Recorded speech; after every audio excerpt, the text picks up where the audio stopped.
In the early years of the space race, Soviet Russia stampeded ahead of the United States. When Russia launched their first satellite, Sputnik, in October of 1957, the US launched their satellite, the Vanguard TV3, that December. It exploded on the launch pad. The United States did have the last laugh, launching the Saturn V rocket and putting Neil Armstrong and Buzz Aldrin on the moon. Many felt across the world that the Americans had won the space race. But that doesn't mean the Soviet space operation was nothing to scoff at.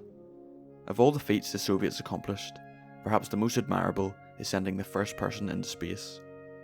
On April 12, 1961, Yuri Gagarin was launched into space, orbited the Earth, and successfully landed safely. But was he the first?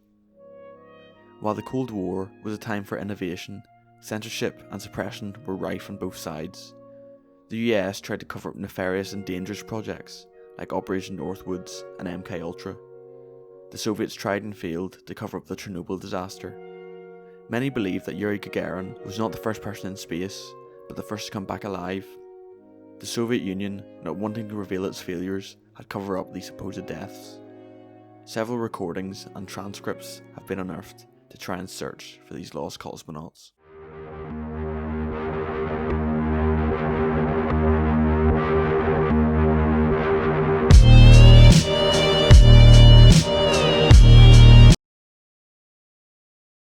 The rumour of cosmonauts starts in the 1960s with two Italian brothers. Achille and Giovanni Giudica Cordiglia grew up in Italy and became fascinated with the space race and radio communication. The brothers moved to Turin in northern Italy, building a tracking station inside an old World War II bunker. Since the brothers were closer to Russia than America, they focused on USSR transmissions rather than NASA's. They encountered a problem. It was tough to know when the Soviet Union was conducting a mission.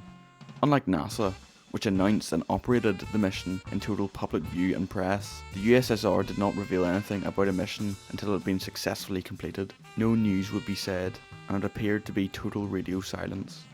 The Cortiglia brothers saw this as Soviet Russia trying to conceal their missions. But for what reason?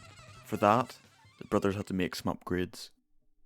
During 1960 to 61, the brothers would build a tracking dish that would follow the Russian spacecraft overhead. They even branched out with other fellow radio enthusiasts in different countries, who in turn created their own tracking station and communicated back to Torbjörn. Near the end of 1960, the Cordiglia brothers had a control room, 16 remote stations worldwide, and 20 volunteers who would help translate, locate and map the signal and flight path. With all this equipment, the brothers did hack into Soviet flights and released 9 recordings.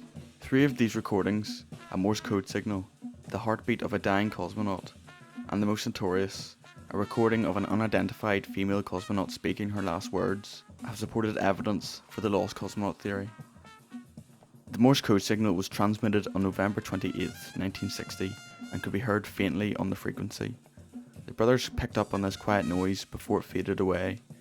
Using Doppler calculations, the brothers came to understand that this signal came from a supposed spacecraft leaving orbit. The Morse code stated this: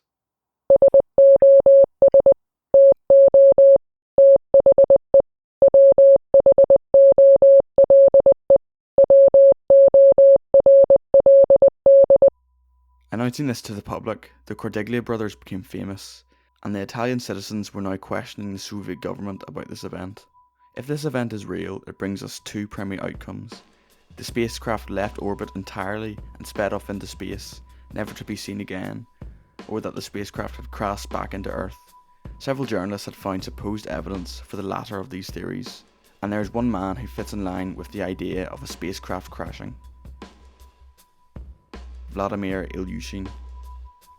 Ilyushin was a prolific test pilot, breaking many altitude records and piloting many Russian aircraft maiden flights. Some also believed that he is the true first man in space, not Yuri Gagarin. To Russian generals and military personnel, Ilyushin seemed the ideal candidate to become the first cosmonaut. Unlike Gagarin, who was raised on a farm, Ilyushin was the son of an aerospace engineer and spent most of his career as a test pilot. It appeared to the Russian public he didn't get picked, and instead mentored Gagarin on his mission. On the day of Gagarin's launch in '61, Ilyushin was nowhere to be seen. He had not been seen by the public, Gagarin, or his friends. He had been missing for 9 months. 2 days before Gagarin's launch, Soviet officials stated that Ilyushin was involved in a car crash and he was in grave condition. Many saw through this. Journalist Denis Ogden reported that Ilyushin was actually injured from a spaceflight gone wrong. Soviet officials denied this. However, Ilyushin was back in public view in just a few weeks. But how is this possible? He could not have recovered from a severe car crash in such a short amount of time. Slowly, the Soviet officials started to change their account of this car crash, saying that he was in a coma for nearly a year. It was also revealed that Ilyushin was receiving treatment in China. Soviet healthcare for figures like test pilots was of an extremely high standard, and the Soviets would not want to send a respected figure of theirs to a foreign nation. What was the cause of Ilyushin's coma? It is theorised that the SOS recording, transmitted several months prior, was from him. He crash landed in China and received treatment. The Soviets did not want to reveal this to avoid international embarrassment. Finally, we come to the Cordiglia brothers' most notorious recording. This recording was released in 1965, long after Gagarin's launch, and featured the last supposed words of a female cosmonaut. Although it's not mentioned in the recording, and she remains unidentified, this cosmonaut's assumed name is Ludmilla.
It is most likely that this recording and all other Cordiglia brothers recordings are fake.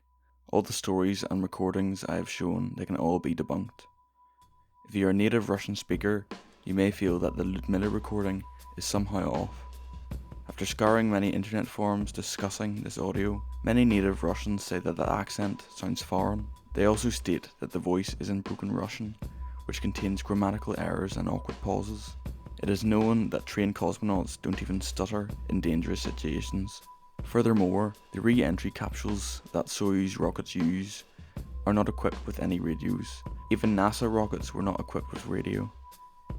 If they did have a radio system, the transmissions would be blocked due to plasma surrounding the capsule. When a capsule re-enters the air, the heat generated will cause layers to burn, forming plasmas that block radio waves, meaning it's impossible for the recording to reach a monitoring system. It's also not a coincidence that the Cordiglia brothers' younger sister can speak Russian with a non-native accent.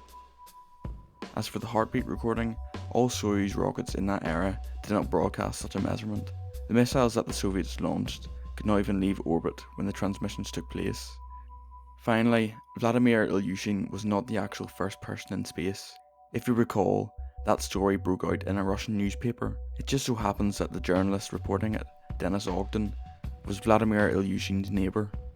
Ogden refused to give the name of his source, even though he claimed it was highly reliable.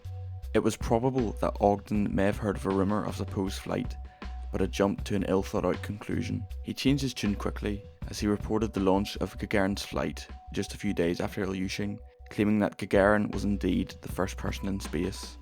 The Cordiglia brothers never made any comments about the legitimacy of their recordings. Many films and documentaries were made about their work, but they've never shed any new light on their findings. Achille Cordiglia passed in 2015, meaning whatever truths he did or did not hide have been taken to the grave. While the Cordiglia brothers did not find anything conclusive, suppressed information about cosmonauts' deaths have been found. This came about after the fall of the Soviet Union. Vladimir Komarov was one of the first cosmonauts' deaths to be covered up by the Soviets. His death was due to the hazardous nature of the Soyuz 1. Komarov was chosen as a cosmonaut to test a maneuver the Soviets conducted mid-flight, but the maneuver in question would be to dock two spacecrafts mid-orbital flight. Komarov would meet the other cosmonauts in the capsule and then come home in the second capsule. Soviet technology was nowhere near this advanced, and everyone, including Komarov, knew it. Komarov would be the first to pilot this capsule, and then his backup cosmonaut was Yuri Gagarin. Komarov and Gagarin were best friends, and knowing that this mission would probably be fatal, Komarov stepped up to the task as he didn't want Gagarin to die.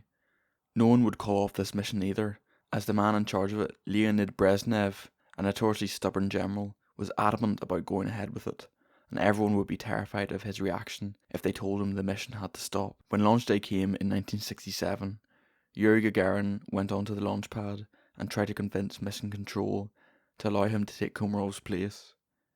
They refused, and Komarov went up in the rocket. It was a failure of a mission, as Komarov tried to reorientate for 5 hours, and the mission was cut short.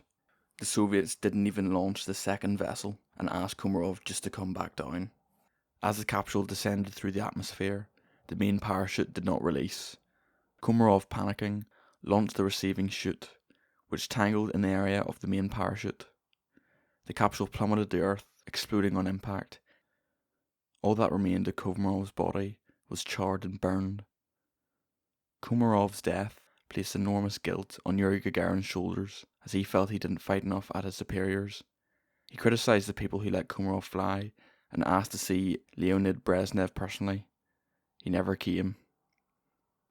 While Russian media talked about Komarov's death, the Western press never reported on it, as it was concealed by the USSR. It eventually leaked, however, so the whole world knew about Komarov's sacrifice. Valentin Bondarenko was the last known cosmonaut confirmed dead. He began training as a cosmonaut on March 13, 1961, testing his body in a high-pressure chamber. 10 days later, he died. The atmosphere inside the chamber was 50% oxygen. After finishing his tests on the 23rd, he removed his sensors from his body and washed his body with cotton balls soaked with alcohol. He then tossed the cotton balls on a hot plate, which immediately caught on fire. He smothered the flames with his clothes, which lit quickly in this oxygen-rich chamber. Due to the high pressure difference outside the room, it took the doctors outside half an hour to open the door. For 30 minutes, Bondarenko suffered in agony while being smothered in flames. After he was dragged out the chamber, the only blood vessels doctors could insert needles into were in his feet. Despite the effort to help him, 16 hours later, Valentin Bondarenko died of shock. After his death, the USSR covered it up for 25 years. Valentin's cause of death may sound familiar. A similar incident occurred with NASA. On January 27, 1967, 6 years after Bondarenko's death, the rehearsal flight of the Apollo 1 astronauts caught on fire inside. The fire spread rapidly due to nylon material and the high-pressure oxygen chamber. All 3 astronauts died. If the USSR had been more open about the deaths of their would-be cosmonauts, maybe the deaths of these 3 astronauts could have been prevented. On August 1st, 1971, the crew of Apollo 15 left a plaque on the surface of the moon. On it read the names of 14 fallen men, honouring those who had died as astronauts and cosmonauts. Many notable names are on this plaque, such as the Apollo 1 crew, Vladimir Komarov and Yuri Gagarin, who died in a training accident in 1968. However, due to the Soviets' concealment of Bondarenko's death, his name is not inscribed on the plaque. No more evidence of lost cosmonauts has ever been found. We should be glad no more information has come out, so no more people have concealed deaths. Let's hope that any future astronauts or cosmonauts that pass are given a dignified death so that the search for lost cosmonauts comes to an end.